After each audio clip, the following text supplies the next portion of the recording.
अरे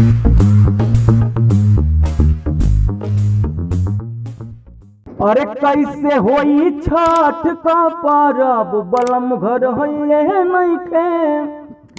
कैसे करब छठ का परब बलम घर होइए नइखे।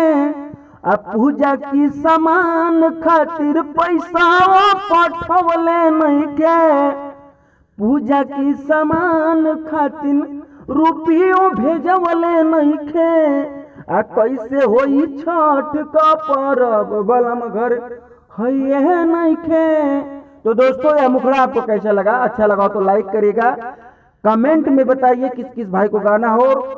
चैनल पे पहली बार आए हैं तो चैनल को सब्सक्राइब कर लीजिए, क्योंकि ऐसा ही सुंदर सुंदर मैटर मैं लिख कर लेकर आता हूँ फ्री में। तो अंतरा और टाप है, तो अंतरा सुनिए। देवर रोज नइखे घरे बेदिया बनाई के। फल फूल उखिया सुपवा जाई के लियाई के।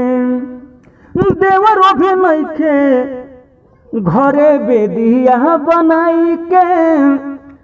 फल फूल सूप उखिया जाई के लियाई के।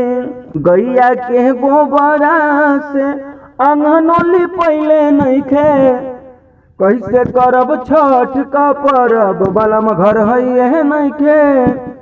आ कैसे होई माई का परब बलम घर है नइखे।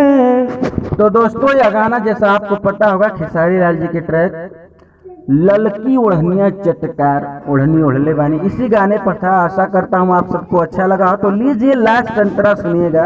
काले श्री राम तू धइला न गाड़ी। अपना ला पियरी हम के ले यहाँ साड़ी। अरे काहे तू वकील बागी धइला न गाड़ी। अपना ला पियरी हम के ले यहाँ साड़ी। छठ घाट जाए कातिन डीजे बुक भइले नइखे। छठ घाट जाए खातिन अरे डीजे बुक भइले नइखे। अरे केकरा साथ करब हम परब बलम घर है नइखे।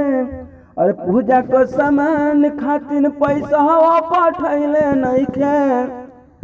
अरे कैसे होई असोह के परब सजन घर है नइखे।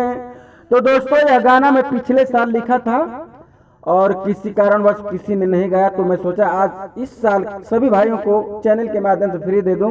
तो ऐसे ही सुंदर सुंदर मैटर फिर लेकर आऊंगा। चैनल को सब्सक्राइब नहीं किया तो चैनल को सब्सक्राइब करें, गाना को लाइक करें और कमेंट करते रहिए। फिर मिलता हूं एक जबरदस्त मैटर के साथ, तब तक के लिए जय हिंद, जय भोजपुरिया समाज।